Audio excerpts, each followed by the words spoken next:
belajar di pembelajaran 1 di tema baru, yaitu tema 8. Kita akan atau saya akan mencoba bertanya pada kalian tentang perasaan kalian hari ini. Kalian pasti selalu merasakan sesuatu ya. Ada senang, ada mungkin sedih, ada mungkin marah, ada mungkin bersemangat, ada lagi mungkin kalian sedang ragu-ragu akan sesuatu, misalnya seperti itu. Itu adalah perasaan hati kalian. Nah, hari ini, pagi ini, pasti kalian juga merasakan sesuatu ya. Nah, di sini saya punya sebuah papan yang sudah saya gantung di sini, yaitu papan perasaanku hari ini. Jadi coba sekarang kalian pikirkan perasaanmu hari ini seperti apa ketika berangkat ke sekolah, atau ketika kalian tadi di rumah perasaanmu seperti apa? Sudah? Paham atau tidak? Paham. Sekarang kalian pikirkan dulu.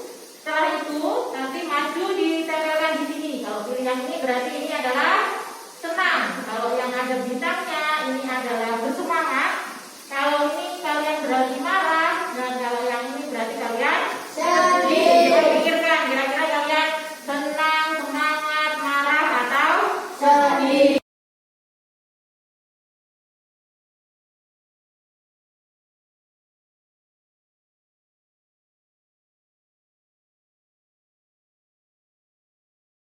Perasaan kalian hari ini. Oh, ada 5 anak yang merasa senang. Ada Ihsan, ada Ahyas, ada Albino, ada Ginanjar, ada juga Rizky. Dia merasa senang.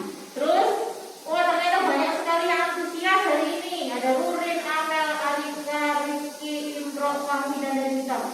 Tetapi hari ini juga ada yang sedih. Ternyata banyak loh yang sedih. Ada Amel, ada Apreng, ada Marwah, ada Umi. Ini kira-kira kenapa? Kenapa sedih? Karena kakak saya sakit. Oh, kakakmu sakit. Kenapa? Karena jatuh dari sepeda. Oh, jatuh dari sepeda. Semoga cepat sembuh ya. Kalau kenapa? Saya Kangen? Kucingmu kemana? tidak tahu. Oh, kucingnya hilang. Oh alah, semoga kucingnya pulang ya. Oke, nah ini tadi adalah berbagai perasaanmu hari ini. Ada yang senang, ada yang antusias, ada yang sedih. Meskipun sedih, tetap harus semangat belajar. Nah, sekarang untuk bisa mengelola emosi ini, kalian harus menenangkan diri kalian. Ayo sekarang kita coba menenangkan diri bersama-sama. Kita akan melakukan yang namanya teknik stop. Teknik stop untuk bisa mengatur perasaan kalian supaya kalian bisa lega, bisa nyaman. Nah, sekarang coba berdiri. Kita akan melakukan teknik stop bersama-sama. Berdiri ya. Pejamkan mata kalian. Pejamkan mata, merem. Pejamkan mata kalian. Pejamkan mata kalian. Jangan ada yang melirik. Coba pejamkan mata kalian semua. Tarik nafas dalam-dalam. Keluarkan perlahan. Tarik nafas lagi dalam-dalam. Keluarkan perlahan. Lalu coba sekarang pikirkan suatu hal yang kalian rasa akan membuat kalian bahagia. Pikirkan satu hal yang kalian rasa akan membuat kalian bahagia. Tarik nafas lagi. Keluarkan pelan-pelan. Oke, sekarang silakan membuka mata kalian. Gimana? Rasanya lebih tenang atau tidak? Ya, lebih enak? Ya, oke. Selain itu, nah itu tadi adalah teknik stop untuk supaya kalian bisa lebih tenang, bisa mengatur emosi nanti. Nah, supaya lebih semangat, kita lakukan ice breathing dulu sebelum belajar. Ayo main. Main, kakak. Ya? Yang 1, 2, 3. Naik sampai ke dagu. Turun sampai ke bawah. Buka lebar-lebar sampai tertawa. Bertepuk tangan. Yang digoyang-goyang lagi. Yang digoyang-goyang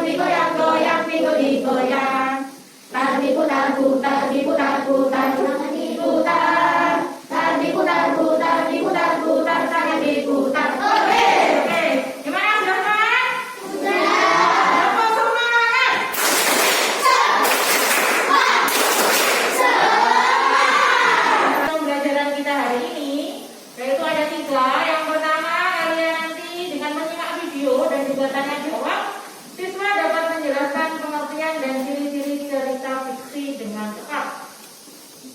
Seingat saya cerita fiksi sudah pernah dibahas di tema sebelumnya ya. Yang kedua, yaitu dengan kegiatan berhasil menceritakan kembali cerita fiksi, kalian siswa akan dapat bercerita dengan artikulasi jelas, ekspresif, intonasi tepat, dan penuh percaya diri. Lalu yang ketiga, dengan kegiatan menonton video cerita fiksi dan diskusi kelompok, kalian dapat mengidentifikasi ciri-ciri cerita fiksi dalam teks dengan tepat. Jadi nanti kita juga akan melakukan diskusi. Nanti videonya cerita fiksi juga akan saya tayangkan. Nah, sebelum masuk ke ini, saya ingin tanya, kalian masih ingat tak tentang cerita fiksi itu apa? Apa? Tulis. Cerita yang dibuat sesuai dari imajinasi seorang anak. Oke, kita sediakan beberapa jenis cerita loh. Ada legenda Danau Toba, ada bawang merah bawang putih, ada Putri Duyung, ada Jakarta Roh, ada juga si Litung. Nah, ini semua adalah cerita rekaan atau cerita fiksi. Telaga Warna. Nah, ini adalah masa Telaga Warna adalah salah satu tempat wisata yang terletak di Kabupaten Sukabumi.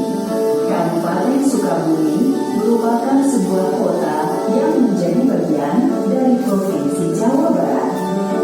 Seperti itu tadi adalah kisah atau cerita yang berjudul Asal Usul Telaga Warna. Nah, tadi kisah tadi itu dari mana? Jawa Barat, tepatnya daerah Sukabumi. Tadi ada objek wisata di Ponorogo, apa yang kalian tahu? Telaga Ngebel. Telaga Ngebel itu juga ada kisahnya sendiri, sama seperti Telaga Warna. Ada juga cerita asal usul Telaga Ngebel. Sudah ada yang pernah dengar? Belum? Oke, nanti kalau gitu kita cari. Kalau sudah selesai pembelajaran hari ini, nanti akan saya carikan videonya mungkin. Kita akan menceritakan kisah Telaga Warna versinya sendiri ya. Sebuah kerajaan dipimpin oleh raja yang adil. Raja dan permaisuri sangat bahagia dengan masyarakatnya. Akan tetapi kebahagiaan itu belum tentu bisa membahagiakan mereka tanpa seorang anak.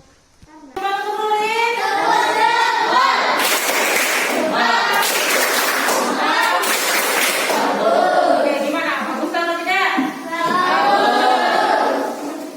cerita fiksi yang meliputi pengertian dan ciri-ciri dari cerita fiksi. Nah, tadi penjelasannya adalah cerita fiksi adalah sebuah karya sastra yang berisi cerita karangan berdasarkan angan-angan atau imajinasi penulis. Sama seperti tadi yang sudah diungkapkan teman kalian di awal pembelajaran tadi ya, yaitu tentang cerita rekaan, cerita rekayasa, cerita imajinasi dari seorang penulis. Kalian pada senyum? Masih semangat? Terus semangat!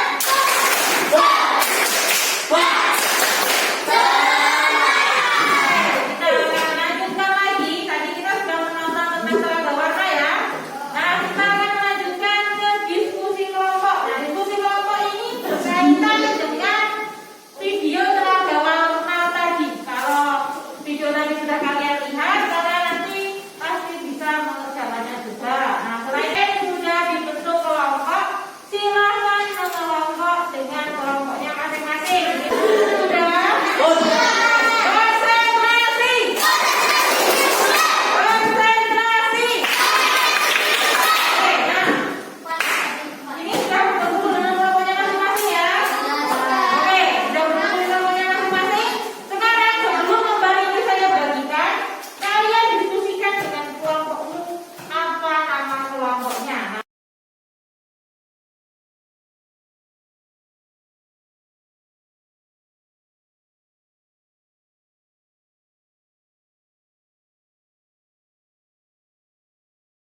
napas lagi dalam-dalam, keluarkan pelan-pelan. Sudah buka matanya. Gimana? Lebih tenang?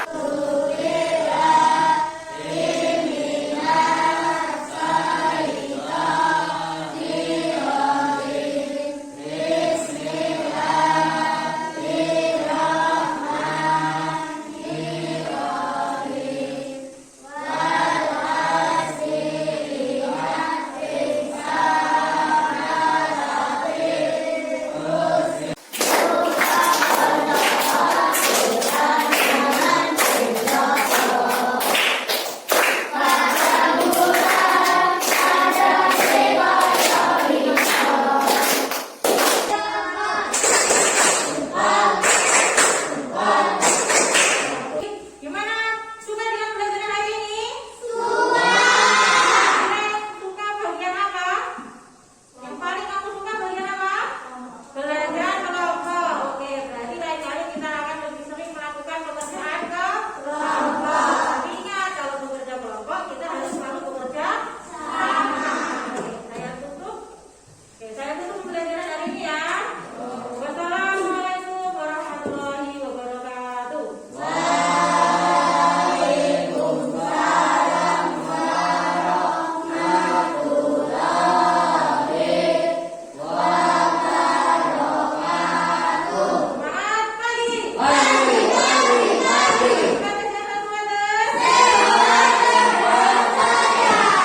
Terima kasih.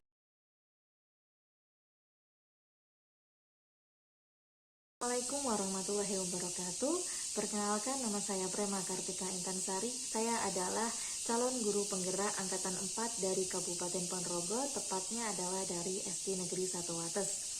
Nah, pada kesempatan kali ini saya akan menyampaikan refleksi saya yang berkaitan dengan pelaksanaan pembelajaran sosial emosional yang telah saya lakukan di sekolah, atau lebih tepatnya di kelas saya.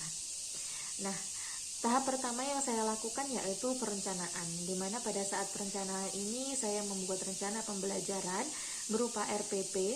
RPP ini dikaitkan dengan pembelajaran diferensiasi dan juga pembelajaran sosial emosional, di mana saya harus benar-benar bisa memetakan anak didik saya terlebih dahulu sesuai dengan kebutuhan dan minat belajar mereka.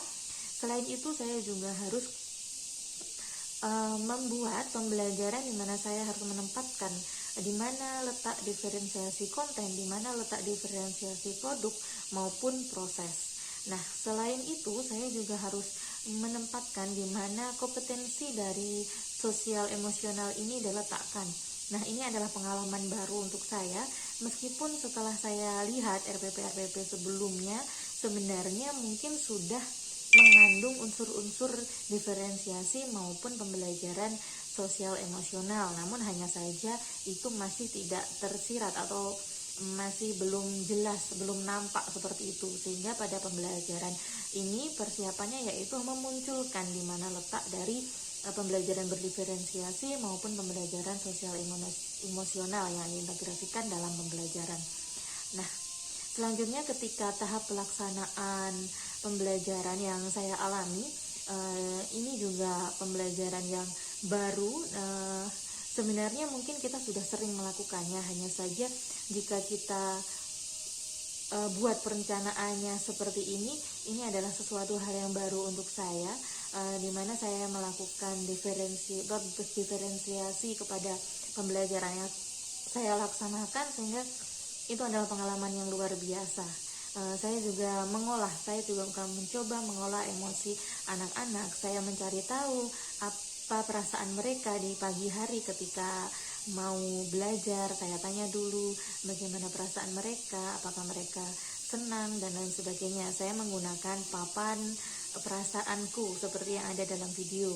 Nah, selain itu untuk kesadaran diri mereka, kami juga melakukan pembiasaan seperti berdoa, menyanyi, Pancasila, dan juga kita melakukan gerakan atau melakukan teknik stop untuk bisa mengatur emosi dan perasaan mereka, untuk mereka bisa mengelola diri mereka. Nah, selain itu pada saat pembelajaran saya juga melakukan ice breaking supaya anak-anak ini bisa lebih semangat dalam melaksanakan pembelajaran lebih termotivasi lagi, karena mungkin anak-anak kan ketika sudah memasuki tengah pembelajaran mereka lelah dan lain sebagainya. Saya melakukan ice breaking supaya mereka bisa lebih semangat lagi. Nah, ini juga salah satu bentuk dari pengelolaan diri mereka, menumbuhkan kesadaran diri mereka untuk selalu semangat dalam belajar. Nah, selain itu saya juga menggunakan diskusi kelompok untuk melatih kompetensi atau keterampilan relasi dalam diri mereka, dan juga keterampilan sosial, kesadaran sosial maksud saya dalam diri mereka. Untuk melatih itu saya menggunakan diskusi kelompok, di mana nanti ketika selesai diskusi kelompok mereka akan mempresentasikan apa yang mereka hasilkan, dan di sini anak-anak yang lain juga memperhatikan teman-temannya mempresentasikan itu. Nah, ini juga salah satu bentuk kesadaran sosial, yaitu memberi perhatian kepada teman seperti itu. Nah, kalau pembelajaran diferensiasinya tentu saja saya menggunakan media seperti video untuk memfasilitasi anak yang lebih senang.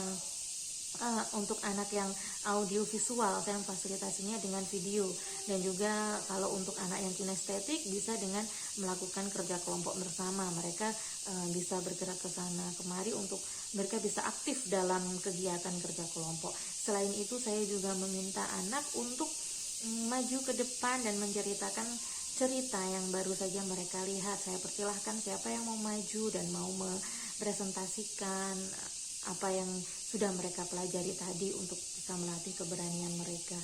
Nah, harapan saya nantinya ke depannya untuk pelaksanaan pembelajaran berikutnya, saya harap saya bisa lebih lagi menerapkan pembelajaran sosial emosional dan juga diferensiasi di sekolah saya, terutama di kelas saya.